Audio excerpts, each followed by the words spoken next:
Welcome to Ruma village story, back to my channel. তো আমার প্রত্যেক বন্ধুকে জানে অনেক অনেক ভালোবাসার শুভেচ্ছা। তো বন্ধুরা দেখো, আজকে একদম নতুন একটা রেসিপি নিয়ে চলে এসেছি, আর একদম ছোট্ট একটা রেসিপি। তো চলো বন্ধুরা, তোমরা আমার দেখতে থাকো এই পুরো ভিডিওটা। আর দেখো, এখানে দেখো আমি এগুলো হচ্ছে ইলিশ মাছ। তো ইলিশ মাছের কটা আমি পিস নিয়ে নিয়েছি। তো মাছটা ছোট্ট, মানে মাঝারি সাইজ, ছোট যেটা বলে সেটা মাঝারি সাইজ দেখে মাছটা নিয়ে এসেছিলো। তো মাছটাকে আমি কেটে যেমন মাছ তেমন পিস করে নিয়েছি।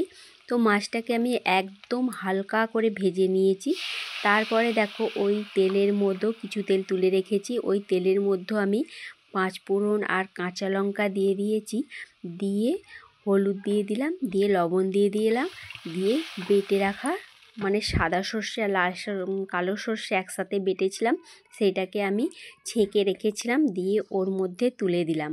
দিয়ে দেখো, ঝোলটা আমার একটু ফুটে উঠতে আমি মাছগুলো দিয়ে দিলাম।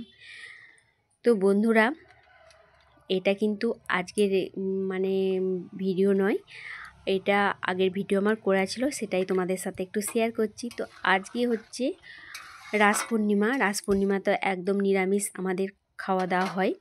তো আজকে কোনো ভিডিও আমার তোলা হয়নি। তো বন্ধুরা দেখো, কি বলবো, মাছটা ছোট হলেও মাছটার কিন্তু টেস্টটা ভীষণ লেগেছিল, আর ওর মধ্যে তেলও বেরিয়েছিল।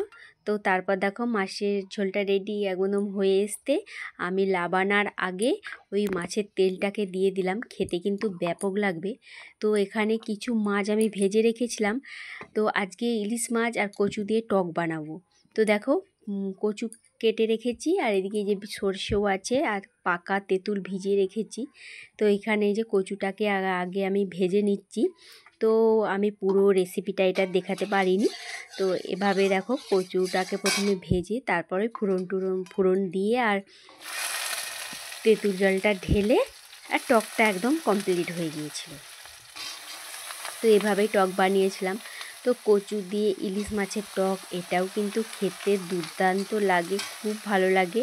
তো দেখো, আমার প্রত্যেকটা দুটো রেসিপি মানে একদম রেডি হয়ে গেছে। তো তোমাদের কার কার এই দুটো রেসিপি ভালো লাগলে, তো চলো বন্ধুরা, এভাবেই তোমরা আমার পাশে থেকো। দেখা হবে পরের ভিডিওয়।